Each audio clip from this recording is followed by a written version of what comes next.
Hello दोस्तों, कैसे हैं आप लोग। स्वागत है आपका साईं बाबा एजुटेक चैनल में। तो आज की हमारी जो वीडियो रहेगी वो हमारे समूह 4 के ग्रुप 4 के लिए जो भी अभी वैकेंसी जो निकाली गई है सीधे पदों पर भर्ती और बैकलॉग पदों पर भर्ती के लिए, उसके लिए हमारी आज की ये वीडियो रहेगी। इस वीडियो में हम जानेंगे कि इसमें कौन कौन आवेदन कर सकता है और इसकी एज लिमिट क्या रहेगी, इसमें परीक्षा शुल्क क्या रहेगी, परीक्षा का पैटर्न क्या रहेगा, एलिजिबिलिटी से रिलेटेड हम सारी जानकारी यहाँ पे प्राप्त करेंगे।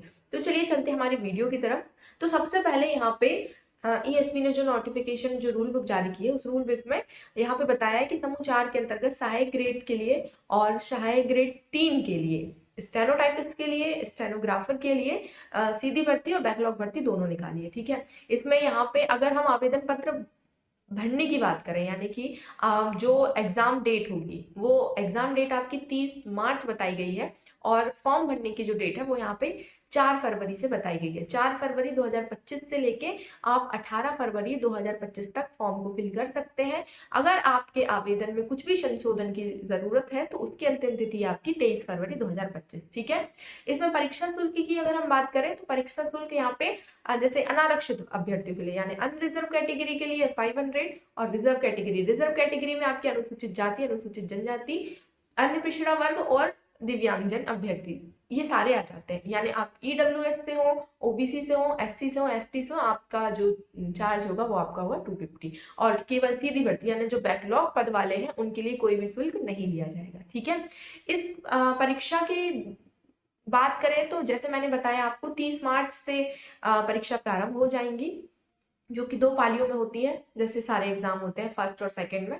फर्स्ट में होगा आपका वही 9 बजे से एग्जाम और सेकंड में आपका होगा यही 3 बजे से एग्जाम। ठीक है, ये आपके एग्जाम का टाइम रहेगा कि आपका एग्जाम जो होगा इतने टाइम में होगा। इसके बाद अगर हम बात करें तो एग्जाम के लिए जैसे कि हमने कहा पात्रता और शैक्षणिक योग्यता क्या रखी गई है, तो यहाँ पे आपको या ध्यान रखने की बात है कि जैसे आप सहायक वर्ग 3 हो, स्टेनोटाइपिस्ट हो या शीघ्र लेखक हो, ठीक है, या डेटा एंट्री ऑपरेटर हो या आईटी ऑपरेटर हो, इन सभी पदों के लिए आपकी निम्नलिखित यानी न्यूनतम शैक्षणिक यानी कि मिनिमम आपकी जो एलिजिबिलिटी होगी वो आपकी 10+2 होगी, यानी कि आप कक्षा 12th पास किए हो किसी भी सब्जेक्ट से हो, नो मैटर नहीं करता है।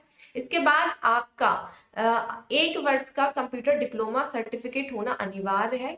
किसी भी मान्यता प्राप्त विश्वविद्यालय से आप 1 वर्ष का, यहाँ पे आपको जो भी इंस्टीट्यूट दिए गए हैं इन सारे इंस्टीट्यूट से या फिर विश्वविद्यालयों से अगर आपने 1 वर्ष का कंप्यूटर का कोर्स किया हुआ है तो वो आपका लग सकता है यहाँ पे। ठीक है, लेकिन इसके साथ में आपको डिप्लोमा के साथ में आपको सीपीसीटी यानी कि कंप्यूटर प्रोफिशिएंसी सर्टिफिकेट टेस्ट जो कि सीपीसीटी होता है वो भी अनिवार्य मांगा गया है। यानी अगर आप सहायक ग्रेड के लिए या स्टेनोटाइपिस्ट के लिए या स्टेनोग्राफर के लिए फॉर्म फिल करना चाहते हैं तो यहाँ पे आपको 12th 10+2 यानी 12th में किसी भी सब्जेक्ट के साथ आप पास हो और आपका सीपीसीटी होना चाहिए और आपका 1 वर्ष का कंप्यूटर का डिप्लोमा होना चाहिए। ठीक है, इसके अलावा अगर हम देखें आयु सीमा की बात करें यानी एज की बात करें तो वैसे तो आपकी यहाँ पे एज लिखी गई है 1 जनवरी 2024 को आपकी न्यूनतम आयु 18 वर्ष से 40 वर्ष होनी चाहिए, यानी न्यूनतम 18 वर्ष और अधिकतम 40 वर्ष रखी गई है।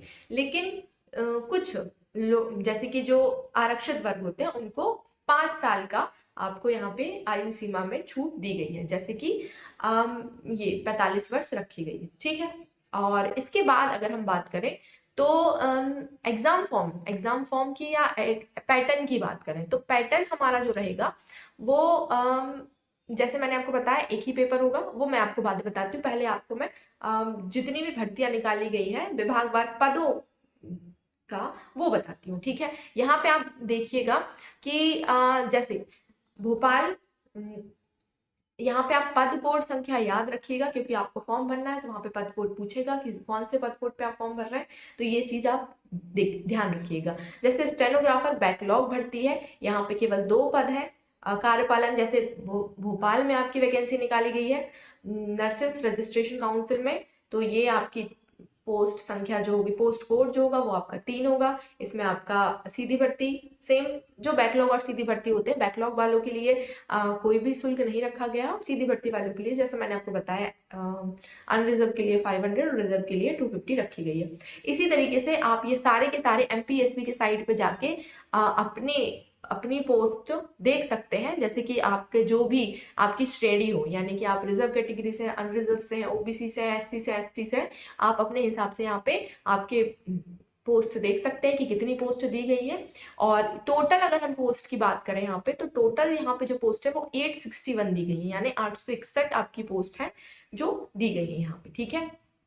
यहाँ पे 861 आपकी पोस्ट दी गई है। इन सारी पोस्ट से रिलेटेड आपको यहाँ पे डिटेल में भी जानकारी दी गई है, जैसे कि अगर हम बात करें स्टेनोग्राफर के कुल 2 पद निकले हैं अकार्यपालिक के लिए, तो यहाँ पे अनारक्षित के लिए एक भी पोस्ट नहीं है, EWS के लिए भी नहीं है, केवल यहाँ पे SC ST के लिए एक एक पोस्ट रखी गई है।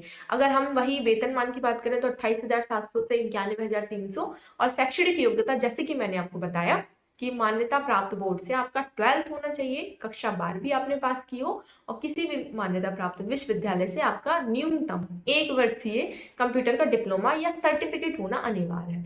इसके साथ में आपको मध्य प्रदेश शासन या विज्ञान प्रौद्योगिकी विभाग के अंतर्गत जो CPCT का एग्जाम कराया जाता है वो एग्जाम भी आपका उत्तीर्ण होना जरूरी है, ठीक है। मान्यता प्राप्त संस्था या परिषद से 100 शब्द प्रति मिनट की गति से शीघ्र लेखन परीक्षा उत्तीर्ण प्रमाण पत्र भी आपका होना चाहिए। ये सारा आपका स्टेनोग्राफर के लिए था। जैसे सहायक ग्रेड के लिए अगर हम देखें तो सेम आपका 12th और आपका 1 वर्ष का डिप्लोमा और आपका CPCT मांगा गया है, ठीक है।